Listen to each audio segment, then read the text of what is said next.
kembalikan ke ini. Ini masalah kesehatan ya.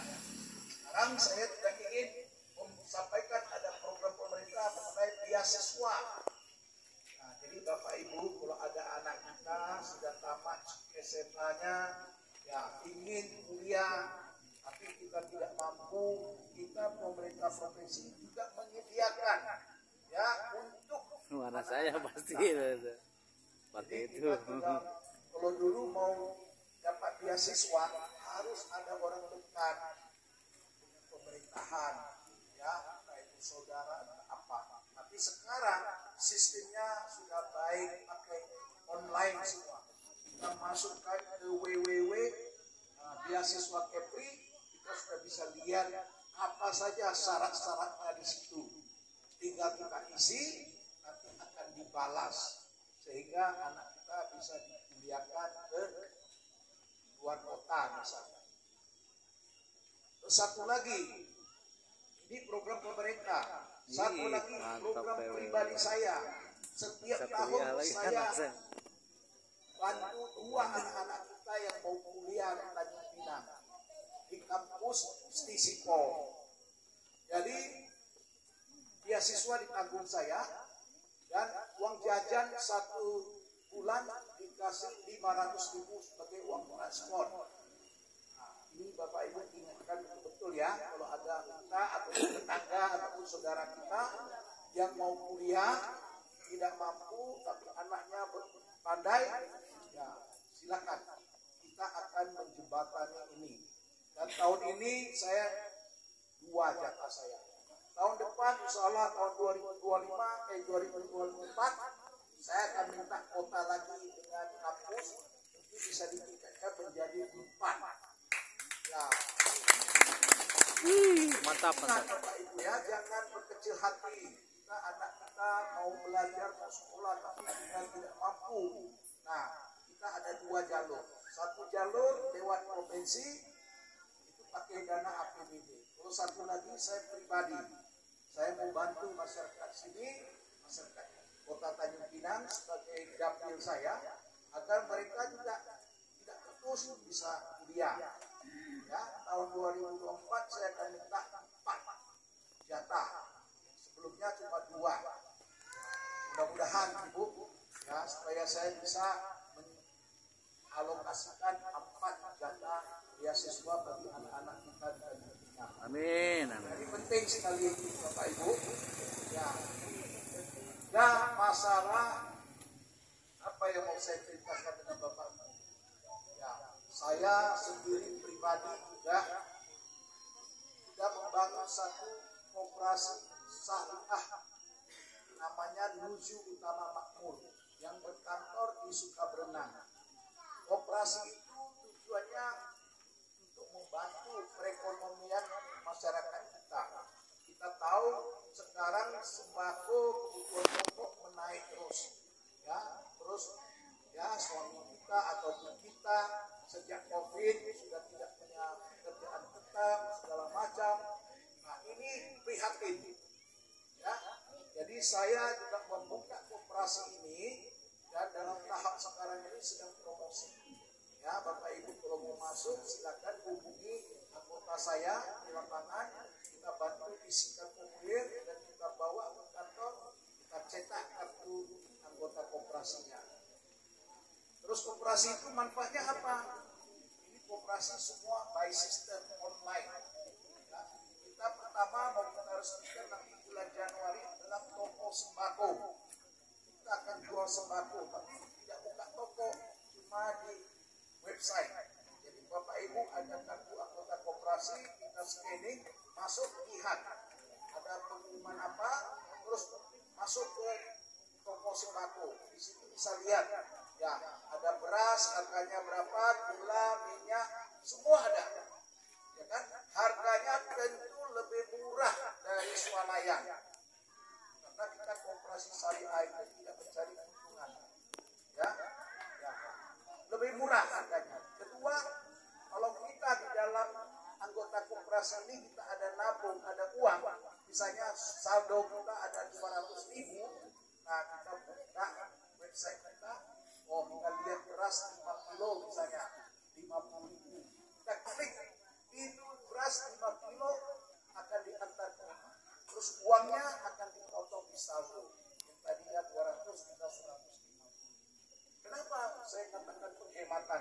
Kita tidak perlu bawa motor atau naik ojek untuk belanja sembako. Itu penghematan. Secara tidak langsung itu penghematan sekali. Dan harganya pun lebih murah. Baru ada manfaatnya. Kedua juga, setelah toko ini jalan, kita juga bisa simpan pinjam. Seandainya Bapak Ibu ingin buka usaha atau ingin meningkatkan usahanya, silakan. Ya kan? Ajukan, kita akan proses. Terus lainnya adalah setiap tahun kalau koperasi ini menghasilkan, Bapak Ibu anggota sesuai dengan peraturan Kementerian Koperasian, semua nasabah itu akan diberi pembagian keuntungan, namanya SHU. Ya, kita tahu di Pinang ada 340 koperasi, tetapi yang aktif sampai hari ini cuma 30. Itu pun koperasi pegawai negeri. Koperasi konvensional yang di luar tidak bisa semua udah pada tutup. Ya, karena mereka tidak punya misi. Harapan saya koperasi saya ini bisa bermanfaat untuk masyarakat. Ya, selain daripada belanja, ya, dan untuk promosi awal ini, untuk promosi awal Bapak Ibu sampai bulan 12 ini kalau mau gabung sama koperasi saya memberikan secara cuma-cuma tabungan pokok. Nah, kalau kita mau gabung koperasi kan harus ada tabungan pokok dulu. Nah, kita berikan cuma-cuma dengan nilai 100.000. Terus tabungan wajib bulanan 20.000. Nah, sementara koperasi toko sembako saya belum mulai, dari sekarang sampai ke Desember tabungan wajibnya akan saya tanggung yang 20.000. Nah, sehingga ya Bapak Ibu sudah ada, bisa lihat tiap hari, pakai handphone pun bisa lihat berapa saldo kita itu, apa pengumuman yang akan ditahukan kepada anggota koperasi. Satu lagi kemudahan yang kita bisa berikan adalah manakala ada jual sembako murah, kita juga akan masukkan ke dalam website kita. Bapak Ibu monitor, mana, kapan, apa syaratnya, kita pergi belanja harga murah. Saya mau memberi bantuan kepada masyarakat. Setiap tahun itu ada berapa ribu paket, kita bagi-bagi di 4 kecamatan. Contohnya yang mau kita kucurkan itu beras 5 kilo, minyak 4 kilo, gula segala macam, itu totalnya 170.000 kalau kita beli di swalayan. Tapi saya jual sembako murah melalui disperindak kepada masyarakat cuma dengan nilai 50.000 saja. Ya, nanti itu juga akan diumumkan di dalam website koperasi kita. Nah, inilah kemudahan-kemudahan yang kita coba berikan kepada masyarakat. Nah, yang paling khusus lagi, kalau masyarakat bergabung di koperasi saya akan memberikan asuransi. Asuransi apa? Asuransi BPJS Ketenagakerjaan non formal. Seperti siapa yang istilahkan non formal? Tentang ojek, guru, tentang bangunan, sopir, pelayan, petani. Karena mereka tidak dibayar oleh perusahaan. Ya, jadi kita mau cover mereka. Saya akan cover dari Bapak masuk koperasi saya bulan Desember tutupnya sampai ke Maret 4 bulan. Terus apa yang kita dapat di asuransi itu? Asuransi itu kalaulah kita mau masuk di bawah 65 tahun. Kalau 3 hari lagi Bapak pas 65 kasih sama saya langsung masukkan sehingga kedepannya sudah tercover, tinggal Bapak nyambung aja. Manfaatnya apa? Manfaatnya kalau kita meninggal, ahli waris akan terima itu uang tunjangan meninggal segalanya itu dengan nilai 42 juta. Nah, rumah sakit kelas 1. Jadi tidak perlu tunggu-tunggu. Kalau pegang kartu asuransi saya ini, rumah sakitnya kelas 1. Karena memang sudah di dalam kontrak antara saya, koperasi saya dengan BPJS Ketenagakerjaan. Rumah sakit kelas 1 meninggal tunjangannya 42 juta. Terus kita tukang ojek, ya kita tabrakan, kita luka, masuk rumah sakit kelas 1, cacat akan diganti. Terus kalau kita sakit, masuk rumah sakit kelas 1, terus keluarga kita juga dibayar tunjangan kita sakit. Dari mana hitung-hitungannya? Nah, waktu Bapak Ibu mengisi formulir itu, Bapak Ibu cantumkan penghasilan. Ya, karena kita ini kerja lepas, kita boleh tulis 2 jabatan.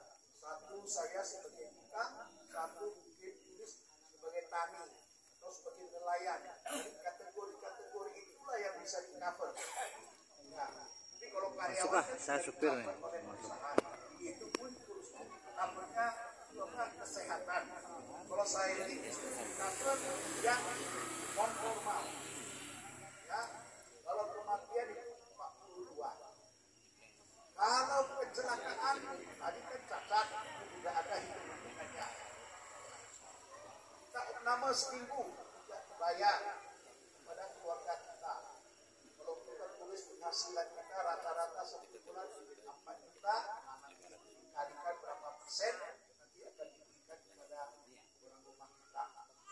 Nah, terus kalau kecelakaan, manjat pohon, jatuh, atau ditabrak, itu langsung diganti 70 juta. Jadi 70 juta. Terus anak kita 2 orang dibiayai kuliah sampai selesai. Nah, ini luar biasa. Bapak Ibu tidak perlu keluarkan uang apa-apa. Bapak Ibu mau mendaftar di koperasi saya, langsung kita akan cetakkan kartu anggota koperasi agar Bapak Ibu boleh monitor. Nah, kedua dapat kartu asuransi BPJS Ketenagakerjaan. Jadi kartu itu Bapak sudah pegang. Kalau kartu itu hilang, pakai KTP pun sudah bisa. Di rumah sakit kalau Bapak sudah gabung di koperasi ini, sudah ada data kita di rumah sakit. Jadi tunjukkan KTP saja sudah bisa dilayani oleh rumah sakit. Nah, inilah ya beberapa program saya yang ingin saya berikan kepada masyarakat. Karena saya merasa sejak saya keliling-keliling ini memang masih banyak kekurangan masyarakat. Ibu-ibu juga, ibu-ibu bisa cover juga ya sebagai pelaku UMKM, selaku pengrajin, semua diisi. Ya, nah, penghasilan kira-kira 1 bulan berapa?